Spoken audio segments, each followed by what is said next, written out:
ప్రతి ప్రభుత్వ పాఠశాల కార్పొరేట్ స్కూల్ తరహాలో తీర్చిదిద్దాలంటూ ముఖ్యమంత్రి రేవంత్ రెడ్డి అన్నారు. శుక్రవారం విద్యాశాఖ ఉన్నతాధికారులతో సమీక్ష సమావేశాన్ని నిర్వహించారు.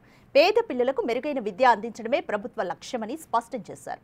ప్రభుత్వ పాఠశాలల్లో మెరుగైన వసతుల కల్పనకు ప్రణాళికలు సిద్ధం చేయాలన్నారు. తొలి దశలో ఔటర్ రింగ్ రోడ్డు లోపల ఉన్న కోర్ అర్బన్ రీజియన్లపై దృష్టి పెట్టాలని చెప్పారు.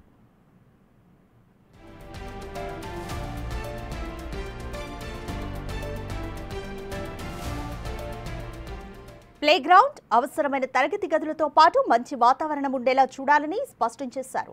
ఇందుకు విద్యాశాఖ పరిధిలో ఉన్న స్థలాలను గుర్తించాలని చెప్పారు. సరైన సౌకర్యాలు లేని పాఠశాలలను దగ్గరలో అందుబాటులో ఉన్న ప్రభుత్వ స్థలానికి తరలించాలని అన్నారు. నర్సరీ నుంచి 4వ తరగతి వరకు నూతన స్కూల్ను పైలట్ ప్రాజెక్టుగా ప్రారంభించాలని తెలిపారు. అక్కడ కార్పొరేట్ స్కూల్ స్థాయిలో అన్ని వసతులతో విద్యను అందించే ఏర్పాటు చేయాలని ఆదేశించారు. విద్యార్థులకు పాలు, బ్రేక్ఫాస్ట్, లంచ్ అందించేలాగా ప్రణాళికలు సిద్ధం చేయాలని, 2026 జూన్లో అకాడమిక్ ఇయర్ నుంచి అమలు జరిగేలా యాక్షన్ ప్లాన్తో ముందుకు వెళ్లాలని స్పష్టం చేశారు.